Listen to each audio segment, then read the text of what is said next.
Lamentations chapter 4. How the gold has lost its luster. Even the finest gold has become dull. The sacred gemstones lie scattered in the streets.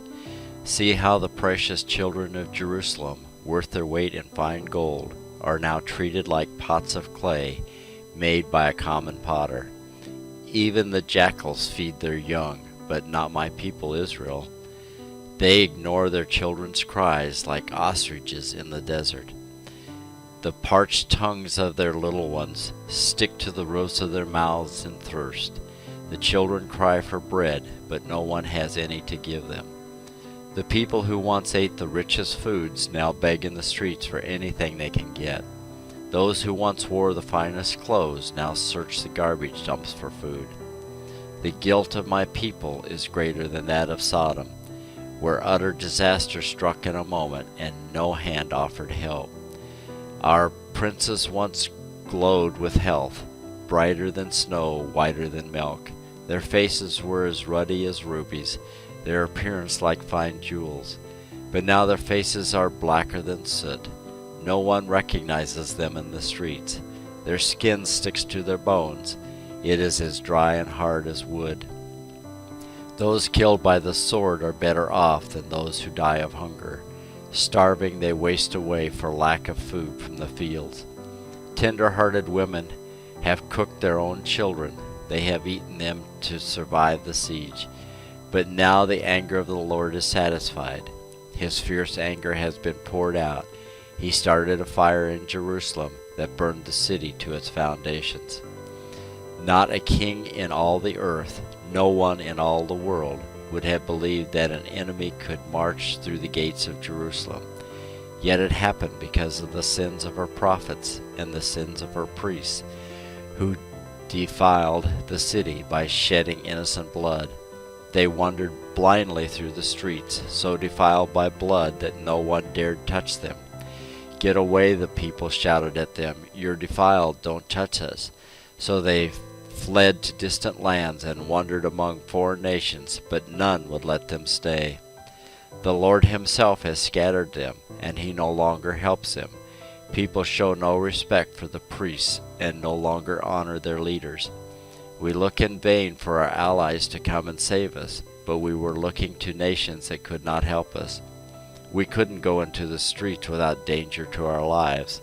Our end was near, our days were numbered, we were doomed. Our enemies were swifter than eagles in flight.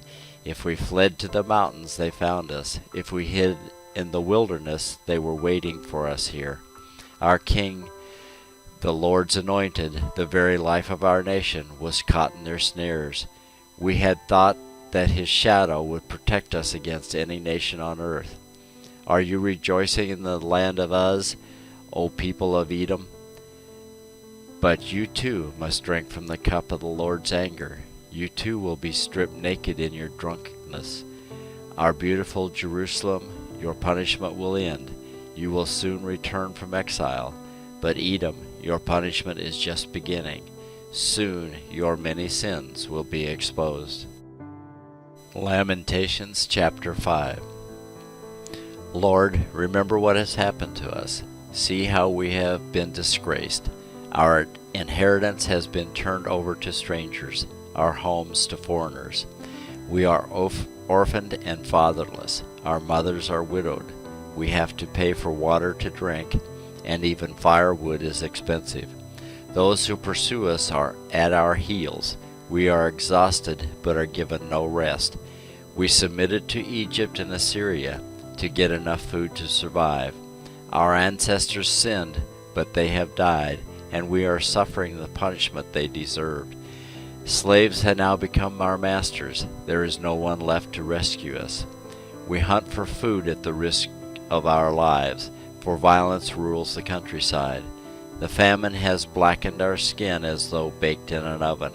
Our enemies rape the women in Jerusalem and the young girls in all the towns of Judah. Our princes are being hanged by their thumbs, and our elders are treated with contempt. Young men are led away to work at millstones, and boys stagger under heavy loads of wood. The elders no longer sit in the city gates. The young men no longer dance and sing. Joy has left our hearts, our dancing has turned to mourning. The garlands have fallen from our heads. Weep for us because we have sinned. Our hearts are sick and weary. Our eyes grow dim with tears, for Jerusalem is empty and desolate, a place haunted by jackals. But Lord, you remain the same forever. Your throne continues from generation to generation. Why do you continue to forget us? Why have you abandoned us for so long? Restore us, O Lord, and bring us back to you again. Give us back the joys we once had. Or have you utterly rejected us? Are you angry with us still?